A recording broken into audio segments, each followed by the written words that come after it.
శ్రీ గురు చరిత్ర అధ్యాయం 28. శ్రీ గణేశాయ నమ. శ్రీ సరస్వతీ నమ. శ్రీ గురుభ్యో నమ. అటుపై జరిగిన వృత్తాంతం సిద్ధయోగి ఇలా చెప్పారు.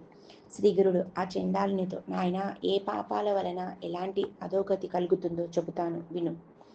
ఆ ఆచారం పఠించని విప్రుడు హీనజాతిలో జన్మిస్తాడు.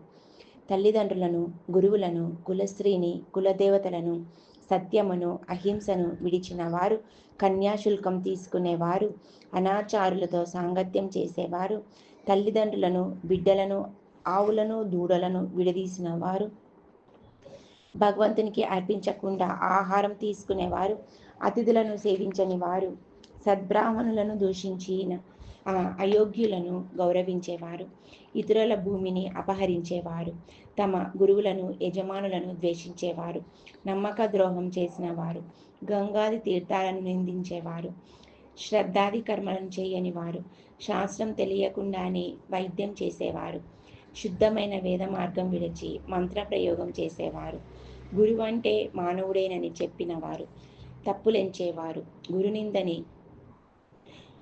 చేసేవారు, నింద విని సంతోషించేవారు, శివకేశవులు వేరన్న భేద బుద్ధితో దేవతలను నిందించేవారు, స్వధర్మం విడిచి పరధర్మం చేపట్టేవారు, అర్హత లేని వారి నుండి మంత్రోపదేశం పొందినవారు, వీరికి చండాల జన్మ వస్తుంది. గురువును, కుటుంబాన్ని విడిచిన వారికి ఘోరమైన వ్యాధులు వస్తాయి. ఇతరుల రహస్యాలను, పాపాలను బయటపెట్టి చాటిన వారికి జన్మాంతరంలో గుండె జబ్బు వస్తుంది. స్రావం చేయించుకున్న వారి స్త్రీ మరుజన్మలో గుడ్రాలవుతుంది. లేకుంటే ఆమెకు పుట్టిన బిడ్డలందరూ చనిపోతూ ఉంటారు.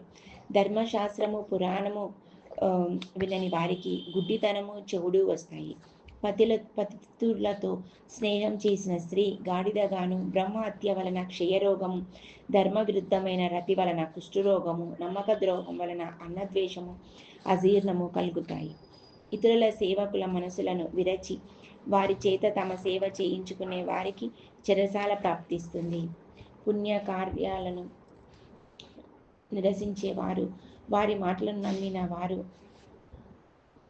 పుణ్యకర్మలను చేయని వారు, ప్రజాహితం కరములైన చెరువులు, బావులు, తోటలు, మార్గాలు, యజ్ఞాలను ధ్వంసం చేసేవారు, ఏకాదశి మొదలగున వ్రతాలలో పగలు భుజించేవారు, దానమిచ్చి దానిని తిరిగి స్వీకరించేవారు, ఇచ్చిన మాట తప్పేవారు, పరధర్మం అనుష్ఠించేవారు, తన పుణ్యాలు ఇతరుల పాపాలు ఏకరువు పట్టేవారు, దాంభికుడు, దుస్సంగుడు, యంత్ర మంత్రాలతో ఇతరులను చంపేవారు, కర్మభ్రష్టులు, ఇతరులకు సంతాపం కలిగించేవారు, మరణించాక యమలోకంలో సూక్ష్మ శరీరంతో శిక్షలను అనుభవించాక తర్వాత చండాల యోనులలో జన్మిస్తారు.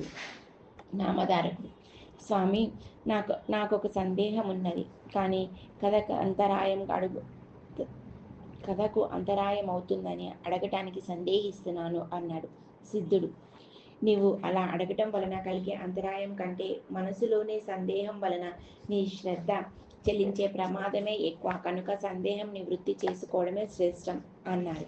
అప్పుడు నామధారకుడు: స్వామి, మరణం తర్వాత పూర్వకర్మ ఫలాన్ని యమలోకంలో ఒకసారి అనుభవించాక మరుజన్మలో చండాల యోనిలో జన్మించి మరొకసారి అనుభవించడం సమంజసమా అన్నాడు. అందుకు సిద్ధుడు ఇలా వివరించాడు: భౌతిక దేహం ఒక పరిమితిలో నీ కష్ట సుఖాలను మాత్రమే అనుభవించగలదు. అందుకే దానిని మరణావధి శరీరము లేక పతనావధి శరీరము అంటారు. దీనితో అనుభవించ వీలు లేని అపారమైన కర్మఫలాన్ని పరలోకంలో సూక్ష్మమైన యాతనా శరీరంతో జీవుడు అనుభవిస్తాడు. భౌతిక శరీరంతో అనుభవించవలసిన వాటిని మరలా జన్మించి అనుభవిస్తాడు. నామధారకుడు: ఏ పాపాల వలన ఏ జన్మలు వస్తాయో ఉదాహరించండి అంటే సిద్ధుడిలా చెప్పాడు. ఏమి చేస్తే చండాల జన్మ కలుగుతుందో కొంత చెప్పాను. అంతేకాక క్రోధము, శూద్ర స్త్రీల పట్ల కామశక్తి, ఎద్దునెక్కుట, అల్లము, ఆకులు మొదలగునవి, రసవస్తువులను, వేదాలను అమ్ముట, భగవద్దర్పితం కాని ఆవు పాలు త్రాగుట, నిషిద్ధానము, దుర్మార్గుల నుండి దానము స్వీకరించడము, ఇతరుల జీవనాధారం అపహరించడము, సంధ్యాకాలంలో నిద్రించడము, బ్రాహ్మణుడికైనా మరుజన్మలో చండాల జన్మ కలిగిస్తాయి. యమలోకంలో అనుభవించే శిక్షలు 8,40,00,000. వీటిలో ప్రధానమైనవి 21. పాపి మరణించగానే యమభటులు వాడి ప్రాణాలను యాతనా శరీరంలో బంధించి అడుగుపెట్టి వీలు లేని భయంకర మార్గంలో తీసుకుపోతారు. వాడు ఆకలి దప్పుల వల్ల నడవలేక నడుస్తుంటే యమభటులు వాణ్ణి భయపెడతారు. వాడు మూర్ఛపోతే వాణ్ణి లేపి చీము నెత్తురు ప్రవహించే వైతరిణి నదిలో ముంచుతూ లాక్కపోతారు. ఇలా యమలోకంలో శిక్షలను అనుభవించాక వాడు భూమిపై జన్మిస్తాడు, లేక వాసనా బలం వలన భూతంగానో ప్రేతంగానో ఉండే శిక్షను అనుభవిస్తాడు. గురుద్రోహి విప్రులను పటాభవించిన వాడు బ్రహ్మరాక్షసులవుతారు. హీనులను సేవిస్తే గాడిదగాను, అతిథిని విడిచి పూజిస్తే కోడిగాను, ద్రవ్యాపహారి ఒంటెగాను, ఫలవ్రతాదులు దొంగలిస్తే కోతిగాను, తేనె దొంగలిస్తే పక్షిగాను, మాంసమపహరిస్తే క్రొత్తగాను, అన్నమపహరిస్తే మిడతగాను, జలమపహరిస్తే చాతక పక్షిగాను, ధాన్యం అపహరిస్తే మిడతగాను, విషమపహరిస్తే తేలుగాను జన్మిస్తారు. స్వర్ణాపహారి క్రిమికీటకాదులుగాను పక్షిగాను పుడతాడు. గడ్డి దొంగలిస్తే పశువులుగాను, మంత్రరహితంగా భుజిస్తే కాకిగాను, మిత్రద్రోహి క్రొత్తగాను జన్మిస్తారు. బ్రహ్మ హంతకుడు క్షయరోగిగాను, గ్రంథచోరుడు గుడ్డిగాను, గణార్ధచోరుడు గండరోగిగాను, పరద్రవ్యాపహారి సంతానహీనుడుగాను, వంత్రచోరుడు చర్మరోగిగాను అవుతారు. అసత్యమాడేవాడు, ఆహారం దొంగలించేవాడు గుల్మ రోగులవుతారు. నూనె అపహరిస్తే సుఖరోగము, విశ్వాసఘాతకునికి వాంతులు, దైవధనం అపహరిస్తే పాండురోగము వస్తాయి. రోగాలన్నీ పాప ఫలితాలే. పరస్త్రీ గమనం వలన మరుజన్మలు కుక్కగా పుడతారు. పరస్త్రీ భగదర్శనం వలన గురుడితనము, భార్యాగమనం వలన గాడిద, పాము జన్మలు, పరస్త్రీ ఆలింగనం వలన గుండెపోటు కలుగుతాయి.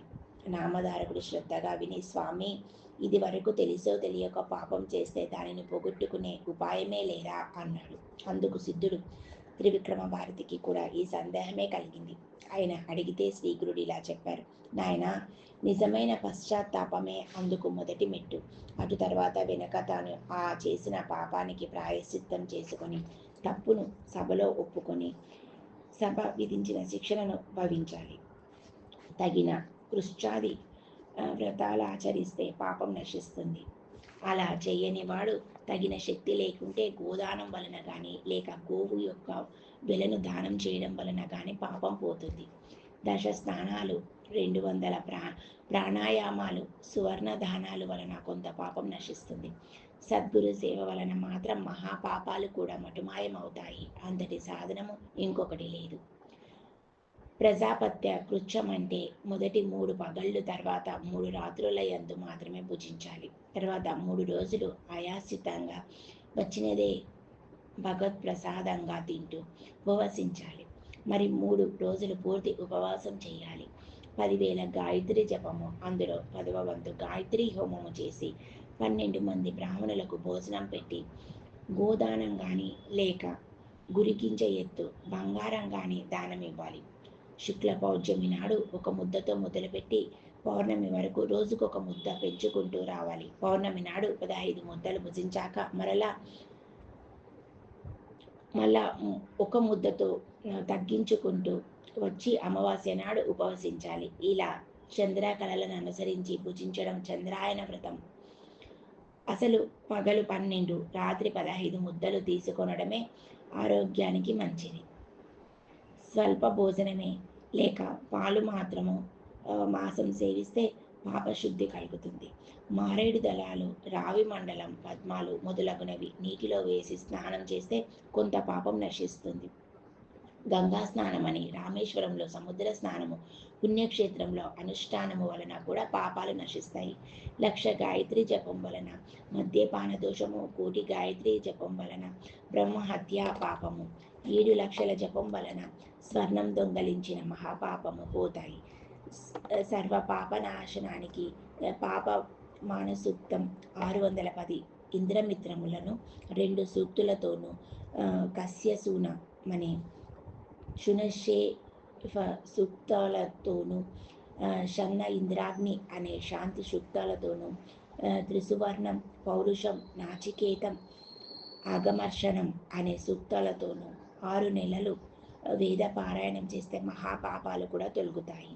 సర్వపాప శాంతి కోసం దర్భసహితమైన తీర్థాన్ని పంచగవ్యాన్ని స్వీకరించాలి. భార్యాభర్తలిద్దరూ పాపం చేస్తే ఇద్దరూ ప్రాయశ్చిత్తం చేసుకోవాలి. స్వయంగా పాపం చేయకపోయినా పాపుల సహవాసం చేసినా కూడా ప్రాయశ్చిత్తమును అనుభవించాలి. నామధారక నిండు కళ్ళు ముంతను ఎంతకాలం గంగా నదిలో పెట్టినా ముంతలోని కళ్ళు బయటికి, నీళ్లు ముంతలోకి ఒక్క చుక్కైనా ఎక్కవు. అలానే భగవంతునిపై భక్తి లేకుండా ఎన్ని ప్రాయశ్చిత్తాలు చేసుకున్నా పాప విముక్తి కలగదు. తర్వాత శ్రీగురుడు ఆ చండాలునితో, నీవు తల్లిదండ్రులను విడిచి పెట్టడం వలన, గురువులను దూషించి వారిని విడిచి వేరే ఉన్నందువలన నీకు ఈ చండాల జన్మ లభించింది. 1 రోజుల సంగమంలో స్నానం చేస్తే క్రమంగా శుద్ధుడవై వచ్చే జన్మలో సద్బ్రాహ్మణుడుగా జన్మిస్తావు అని చెప్పారు. అప్పుడు ఆ చండాలుడు, స్వామి, మీ కటాక్షముని గంగా ప్రవాహం వల్ల నేను పాప విముక్తుడనయ్యాను. మానస సరోవరంలో మునిగిన కాకి హంసగా మారినట్లు, పరశువేదిని త్రాకిన ఇనుము బంగారమైనట్లు మీ దర్శనం వలన పవిత్రుడనైన నాకు ఇవన్నీ ఎందుకు? నాకు జ్ఞానం కలిగేలా మీరు అభిమంత్రించి నన్ను విప్రులతో చేర్చండి అని వేడుకున్నాడు. శ్రీగురుడు, పూర్వ పాపకర్మ ఫలితంగా ఇలాంటి రక్త మాంసాలు పంచుకొని పుట్టి పెరిగిన నీకు అదెలా సాధ్యము? పూర్వం విశ్వామిత్రుడు బ్రహ్మర్షి ననిపించుకోవాలని కొన్ని వందల కొద్ది సంవత్సరాలు మహాతపస్సు చేసి తనకది ప్రసాదించమని ఇంద్రాది దేవతలను కోరారు. ఆ పని వశిష్ఠ మహర్షి వలన కావాల్సిందే కానీ తమ వల్ల కాదని ఆ దేవతలు చెప్పారు. అప్పుడు అతడు వశిష్ఠ మహర్షిని ఆశ్రయించగా ఆయన అది సాధ్యపడదని చెప్పారు. అందుకు విశ్వామిత్రుడు కోపించి వశిష్ఠుని 100 కొడుకులను చంపాడు. వశిష్ఠుడు అతనిని శిక్షించలేదు, కానీ అతడు బ్రహ్మర్షి అని మాత్రం అంగీకరించలేదు. విశ్వామిత్రుడు క్రోధంతో ఆ పెద్ద బండనెత్తి వశిష్ఠ మహర్షిపై వేయాలనుకున్నాడు. కానీ తిరిగి ఆలోచించుకొని వశిష్ఠుడు మరణిస్తే నేను బ్రహ్మర్షిని అని అంగీకరించగల వారెవరు? దేవర్షులందరూ ఆయనను అనుసరించేవారే కదా. ఈయనకు చంపడం వలన నాకు లేనిపోని బ్రహ్మహత్య పాతకం కూడా చుట్టుకుంటుంది అని తలచి పశ్చాత్తాపంతో ఆయన పాదాల మీద పడ్డాడు. అప్పుడు ఆ బ్రహ్మర్షి, నాయన, ముందు నువ్వు సూర్యకిరణాలతో నీ శరీరాన్ని తప్పింపజేసుకుని కొత్త శరీరం చూపు అన్నాడు. విశ్వామిత్రుడు అంగీకరించి సూర్యకిరణాల వలన తన దేహం మాడిపోయి కొత్త దేహం వచ్చే వరకు తపస్సు చేసి తిరిగి వచ్చాడు. అప్పుడు అతడు బ్రహ్మర్షి అయ్యాడని వశిష్ఠుడు అంగీకరించాడు. అలాంటిది ఏమీ చేయకుండానే నీకు అదెలా సాధ్యము? పూర్వం నీవు చేసిన పాపానికి పశ్చాత్తాపం చెంది నేను చెప్పినట్లు చేస్తే ముందు జన్మలో నీవు సద్బ్రాహ్మణుడవుతావు, వెళ్ళు అన్నారు. కానీ ఆ పేదవానికి పెన్నిది దొరికిన, మృత్యుముఖంలో ఉన్నవాడికి అమృతం దొరికిన, ఆకలిగొన్న పశువుకి గడ్డి దొరికిన వాటిని విడవలేనట్లు పూర్వజన్మ స్మృతి పొందిన ఆ చండాలుడు స్వామి మాటలకు అంగీకరించక మాలపల్లెకు వెళ్లకుండా అక్కడే కూర్చున్నాడు. కొంతసేపటికి అతని భార్య బిడ్డలు వచ్చి అతనిని ఇంటికి రమ్మని పిలిచారు. అతడు, నేనిప్పుడు సద్బ్రాహ్మణుడను, నన్ను తాకవద్దు, దూరంగా పోండి అన్నాడు. ఆమె ఆశ్చర్యపోయి, ఏమయ్యా, నీకేమన్నా పిచ్చి పట్టిందా అనగానే అతడు ఆమెను కొట్టబోయాడు. ఆమె భయపడి ఏడుస్తూ శ్రీగురుని నమస్కరించి, బాబు, ఇతడు నాపై ఎప్పుడు ఎంతో ప్రీతిగా ఉండేవాడు. ఇతడికి మతి చెల్లించింది. నన్నిప్పుడు ఎక్కడకు వెళ్ళమంటాడో చెప్పమనండి. నేను ఇంకా ఈ బిడ్డలను ఎలా పోషించేది? స్వామి, మీరే ఈయనకు బుద్ధి మార్చాలి, లేకుంటే నేను ఇక్కడే ఉరివేసుకుంటాను అని గోలపెట్టింది. శ్రీగురుడు నవ్వుతూ అతని కేసి చూస్తూ, నాయనా, ఇకనైనా నా మాట విని ఇంటికెళ్ళు. భార్యా పిల్లలను ఏడిపిస్తే నీకు ఇంకా సద్గతి లభిస్తుందా? సాంసారిక సుఖం అనుభవిస్తూనే నీవు జన్మ పరంపర నుండి బయటపడగలవు. లేకుంటే ముందే పెళ్లి చేసుకోకుండా ఉండవలసింది. సూర్యచంద్రుల సాక్షిగా పెళ్లి చేసుకున్న దానిని విడిచిపెడితే నీకు మహాపాపం వస్తుంది అన్నారు. అతడు చేతులు కట్టుకొని, స్వామి, నేను సద్బ్రాహ్మణుడనన్న జ్ఞానం కలిగాక అలా చేయడం నాకు ఎలా సాధ్యం అన్నాడు. శ్రీగురుడు నవ్వుకొని, ఇతని వంటి మీదనున్న విభూది తొలగిస్తే కానీ ప్రయోజనం లేదు అని తలిచారు. ఆయన ఒక శిష్యుని పిలిచి ఒక శ్రీమంతుడు పిసినారి అయిన బ్రాహ్మణుని తీసుకొని రమ్మని పంపారు. అతడు గ్రామానికి వెళ్ళి ధనాశతో వాణిజ్యం చేసుకుంటున్న ఒక పిసినారి బ్రాహ్మణుని తీసుకువచ్చాడు. అతడితో, స్వామి, నాయన, నీవు ఇతనికి స్నానం చేయించు, అప్పుడు ఇతనికి తిరిగి తన కుటుంబంపై మమకారం మేల్కొంటుంది అని ఆదేశించాడు. వెంటనే ఆ వ్యక్తి కుండతో నీళ్లు తెచ్చి పూర్వజన్మ స్మృతి పొందిన ఆ చండాలుని తలపై కుమ్మరించాడు. అతని వంటిపై ఉన్న విభూది కొట్టుకుపోయిన వెంటనే అతడు ముందు జరిగినదంతా మరిచిపోయి భార్య బిడ్డలతో, ఇంతకు ముందు కొద్దిసేపు నాకు మతిపోయినట్లయింది. ఇంతకు మీరందరూ ఇక్కడికి ఎందుకు వచ్చారు? నేను ఒంటరినన్న భయం మీకెందుకు? ఇది పగలే కదా అన్నాడు. వారు జరిగినదంతా చెప్పారు. అతడు వారితో కలిసి ఇంటికి వెళ్ళాడు. ఆ సన్నివేశమంతా చూచిన వారు ఆశ్చర్యపోయారు.